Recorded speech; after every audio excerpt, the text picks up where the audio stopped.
বৃষ্টির দিনে খিচুড়ি ভালোবাসে না এমন বাঙালি খুঁজে পাওয়া খুবই দুষ্কর। সে খিচুড়ি হতে পারে ভুনা খিচুড়ি, পাতলা খিচুড়ি, সাথে একটু আচার, ডিম ভাজা অথবা মাংস। তো আজকে চলে এসেছি বাঙালির প্রিয় সবজির ভুনা খিচুড়ি রেসিপি নিয়ে। তো আমাদের এর জন্য লাগছে তেজপাতা, এখানে আমি নিয়েছি 4টি, ফুলকপি নিয়েছি 1 কাপ পরিমাণের, গাজর নিয়েছি মাঝারি সাইজের 2টি, পেঁয়াজ নিয়েছি 2টি, এখানে কাঁচামরিচ নিয়েছি 6 থেকে 7টি, টমেটো নিয়েছি 2টো এবং আলু নিয়েছি বড় সাইজের 1টি। আরও নিয়েছি দারচিনি 2টো এবং এলাচ 5টির মতন। আমার মুগ ডাল লাগছে 1 কাপ পরিমাণের এবং পোলাও চাল লাগছে 1 কাপ এবং আরও 1/4 কাপ অর্থাৎ 1 কাপ। প্রথমেই একটি কড়াইতে আমি সুন্দর করে মুগ ডালটি ভেজে নিব, হালকা করে, খুব বেশি ভাজা যাবে না।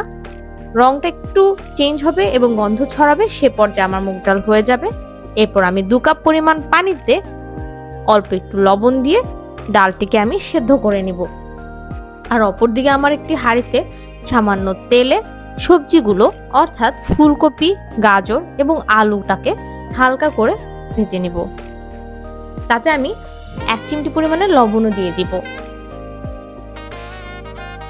আর এরপর সবজিগুলো হালকা ভাজা ভাজা হয়ে গেলে তা আমি তুলে রাখবো এবং এই একই তেলে আমি দিয়ে দিব আমার এলাচ, দারচিনি এবং তেজপাতা। একটু নেড়ে চেড়ে সুন্দর একটি গরম মশলার গন্ধ আসবে, সে পর্যায়ে দিয়ে দিব আমার কেটে রাখা পেঁয়াজ কুচিগুলো। প্রায় 2 মিনিটের মতো আমি পেঁয়াজগুলো ভেজে নিব। যখন একটু হালকা লালচে হয়ে আসবে সে পর্যায়ে অ্যাড করে দিব আমার পরিমাণ মতো তেল এবং তাতে দিয়ে দিব 2 টেবিল চামচ পরিমাণের আদা বাটা এবং 2 টেবিল চামচ পরিমাণের রসুন বাটা। এরপর সবগুলো মশলা সুন্দর মতো একটু ভুনে নিব আর প্রায় 2-3 মিনিট সময় ধরে আমরা এই মশলাগুলো ভেজে নিব।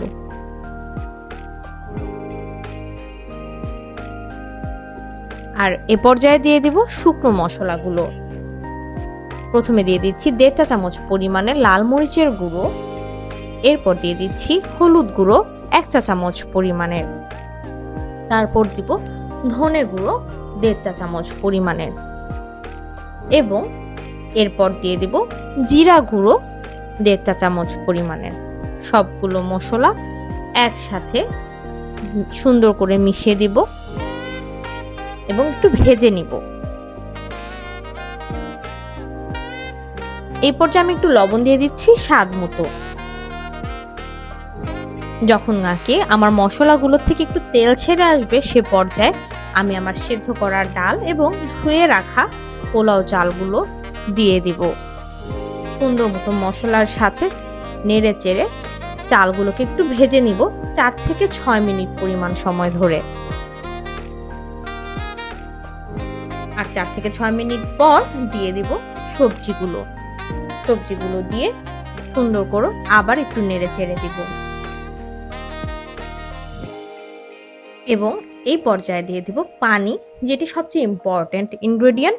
আমার এখানে পানি লাগছে প্রায় 3.25 কাপ পরিমাণের।